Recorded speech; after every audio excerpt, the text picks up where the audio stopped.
Okay, I am going to be honest. I have hated the word diversity and by its extension, DEI for a very long time. And I actually think, I think it's been dead for a long time, even way before this moment. Nearly a decade ago, Angela Davis said something that has not left me. In 2015, she said, "I have a hard time accepting diversity as a synonym for justice.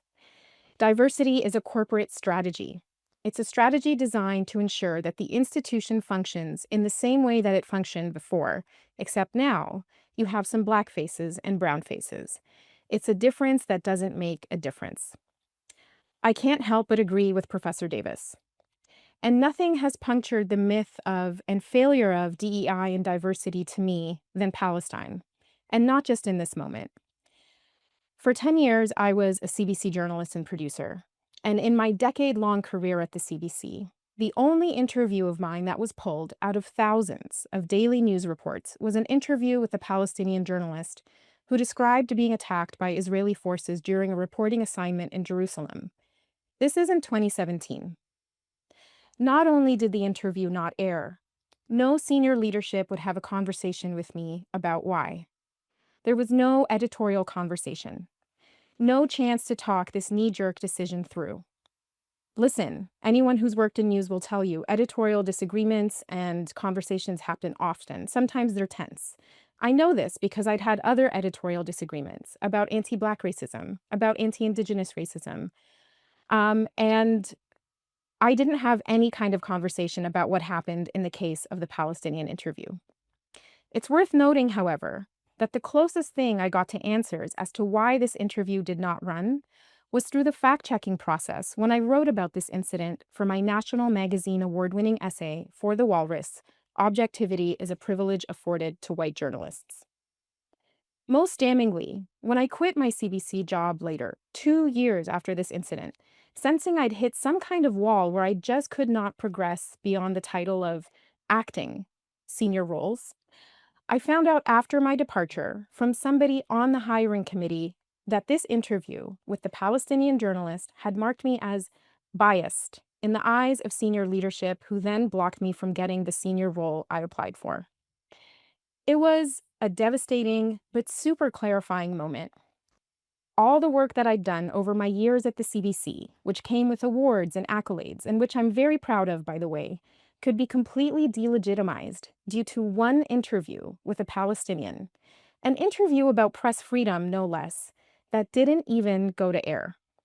This was the starkest example of what's known as the Palestine exception to me. Now, that was 2017 at the CBC. Just days ago, a student at an Ottawa high school was told to stay home from school after delivering her graduation speech as valedictorian of her class, in which she mentioned the 17,000 children killed in the genocide in Gaza. The principal called her and told her her comments had, quote, caused harm, even though they didn't even violate the school board's own policies. It's worth noting, but shouldn't really matter, that neither I nor this graduating Ottawa High School valedictorian, her name is Elizabeth Yao, are Palestinian.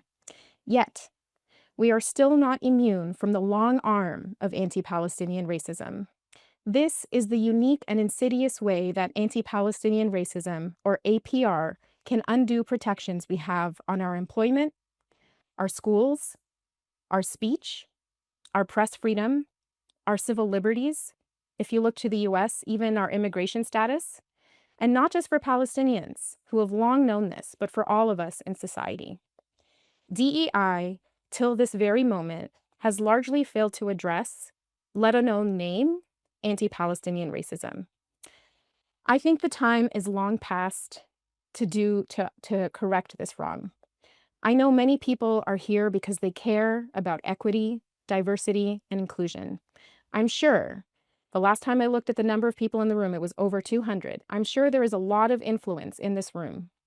And I'm asking you all who are listening to be courageous, though it really shouldn't take courage to do this. My challenge to you is this. In this moment and moving forward, will you do your part to name, challenge, call out anti-Palestinian racism? This, to me, may be one of the biggest challenges of DEI today. Do you remember when it was controversial to say Black Lives Matter?